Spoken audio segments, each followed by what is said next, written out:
Hello friends, Radhe Radhe, good morning. आज मैं एक कथा सुनाऊँ, कामिका एकादशी का महत्व। अर्जुन ने कहा, प्रभु मैंने आषाढ़ माह के शुक्ल पक्ष की देवयशिनी एकादशी का सविस्तर वर्णन सुना है।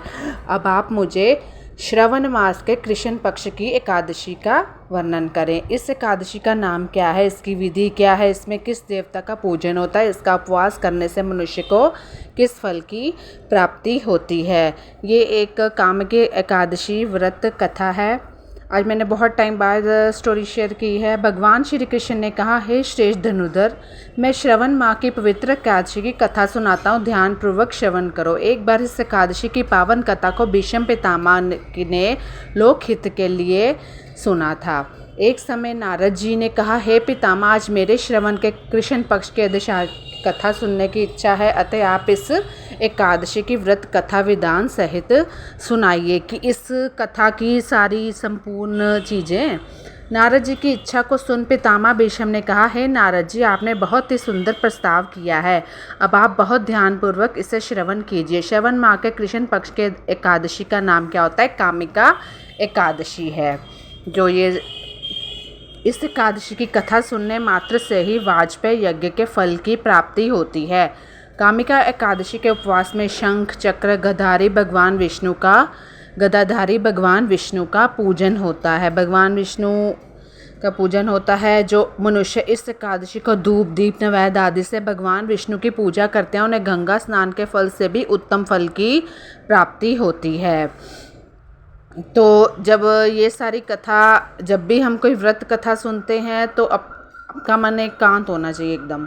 सूर्य ग्रहण और चंद्र ग्रहण में केदार और कुरुक्षेत्र में स्नान करने से जिस पुण्य की प्राप्ति होती है, वह पुण्य कामिका एकादशी के दिन भगवान विष्णु की भक्ति पूर्वक पूजा करने से प्राप्त हो जाता है। भगवान विष्णु की श्रवण माह में भक्ति पूर्वक पूजा करने का फल समुद्र और वन सहित पृथ्वी दान करने के फल से भी ज़्यादा होता है। हम क्या करते हैं, श्रवण माह में शिव जी का महत्व तो है ही, लेकिन भगवान विष्णु की पूजा तभी होती है, उनकी भी होती है।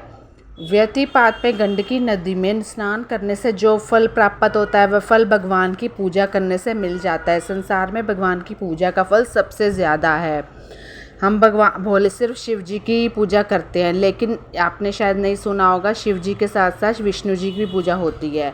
अतः भक्ति पूर्वक भगवान की पूजा ना बन सके तो श्रवण मास के कृष्ण पक्षी कामिका एकादशी उपवास करना चाहिए और आभूषणों से युक्त बछड़ा सहित गोदान करने से जो फल प्राप्त होता है, वह फल कामिका एकादशी के उपवास से मिल जाता है। जो उत्तम द्विज श्रवण माह के कृष्ण पक्षी कामिका एकादशी का उपवास करते हैं तथा भगवान विष्णु का पूजन करते हैं, उनसे सभी देव नाग किन्नर पितर आदि की पूजा हो जाती है। इसलिए पाप से डरने वाले व्यक्ति को विधि विधान सहित इस उपवास को करना चाहिए। संसार सागर तथा पापों में फंसे हुए मनुष्य को इनसे मुक्ति के लिए कामिका एकादशी का व्रत करना चाहिए। अगर मेरे से कोई लाइन छूट जाती है तो मैंने ऊपर टाइटल्स तो दिए होते हैं कहानी के, तो आप वहाँ से देख लीजिएगा। कामिका एकादशी के उपवास से भी पाप नष्ट हो जाते हैं। संसार में इससे अधिक पापों को नष्ट करने वाला कोई और उपाय नहीं है। हे नारद जी, स्वयं भगवान ने अपने मुख से कहा है कि मनुष्य को अध्यात्म विद्या से जो प्राप्त होता है, उससे अधिक फल कामिका एकादशी का व्रत करने से मिल जाता है। इस उपवास के करने से मनुष्य को न यमराज के दर्शन होते हैं, ना ही नरक के कष्ट भोगने पड़ते हैं, वह स्वर्ग का अधिकारी बन जाता है। जो मनुष्य इस दिन तुलसी दल के भक्ति पूर्वक भगवान विष्णु का पूजन करते हैं, वह संसार सागर में रहते हुए भी इस प्रकार अलग रहते हैं जिस प्रकार कमल पुष्प जल में रहता हुआ भी जल से अलग रहता है। तो उसके बाद तुलसी दल से भगवान श्री हरि का पूजन करने का फल एक बार स्वर्ण और 4 बार चांदी के दान के फल के बराबर है। भगवान विष्णु रतन मोती मणि आदि आभूषणों की अपेक्षा तुलसी दल से अधिक प्रसन्न होते हैं। जो मनुष्य प्रभु का तुलसी दल से पूजन करते हैं, उनके सभी पापे नष्ट हो जाते हैं। हे नारद जी, मैं भगवान की अति प्रिय श्री तुलसी जी को प्रणाम करता हूँ। तुलसी माता को जो उनको ध्याते हैं, उनकी पूजा करते हैं। तुलसी जी के दर्शन मात्र से ही मनुष्य के सभी पाप नष्ट हो जाते हैं और शरीर के स्पर्श मात्र से मनुष्य पवित्र हो जाता है। तुलसी जी को जल से स्नान कराने से मनुष्य की सभी यम यातनाएं नष्ट हो जाती हैं।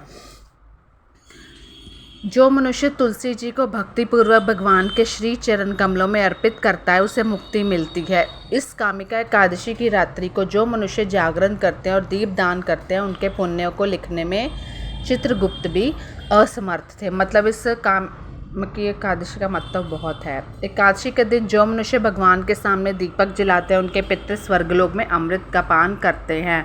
भगवान के सामने जो मनुष्य घी या तिल के तेल का दीपक जलाते हैं उनको सूर्य लोक में सहस्त्रों का दीपक का उजाला हो जाता है। कामिका एकादशी व्रत कथा। एक गांव में वीर क्षत्रिय रहता था। एक दिन किसी कारणवश उसके ब्राह्मण से हाथापाई हो गई और ब्राह्मण की मृत्यु हो गई। अपने हाथों मारे गए ब्राह्मण की क्रिया उस क्षत्रिय ने करनी चाहिए, परंतु पंडितों ने उसे क्रिया में शामिल होने से मना कर दिया। अब ये सारी कथा स्टार्ट हो रही है। ब्राह्मणों ने बताया कि तुम पर ब्रह्म हत्या का दोष है, पहले प्रायश्चित कर इस पाप से मुक्त हो, तब तुम्हारे घर भोजन करेंगे। तो इस पर क्षत्रिय ने पूछा कि इस पाप से मुक्त होने का क्या उपाय है। तब ब्राह्मणों ने बताया कि श्रवण मास के कृष्ण पक्ष के एकादशी को भक्ति भाव से भगवान श्रीधर का व्रत एवं पूजन कर ब्राह्मणों को भोजन करा के शिरना के साथ मतलब सत्यवता के साथ प्राप्त करने से इस पाप से मुक्ति मिलेगी। पंडितों के बताए हुए तरीके पर व्रत कराने वाली रात में भगवान श्रीधर के क्षत्रियों को दर्शन देकर कहा कि तुम्हें ब्रह्म हत्या के पाप से मुक्ति मिल गई है। इस व्रत के करने से ब्रह्म हत्या आदि के सभी पाप नष्ट हो जाते हैं और यहलोक में सुख भोगकर प्राणी अंत में विष्णु लोक को जाते हैं। इस कामिका एकादशी के महात्म्य के श्रवण व पठन से मनुष्य स्वर्गलोक को प्राप्त करते हैं। जय श्री हरे। धन्यवाद। आपका दिन खुशियों से भरा रहा है। हैप्पी सावन।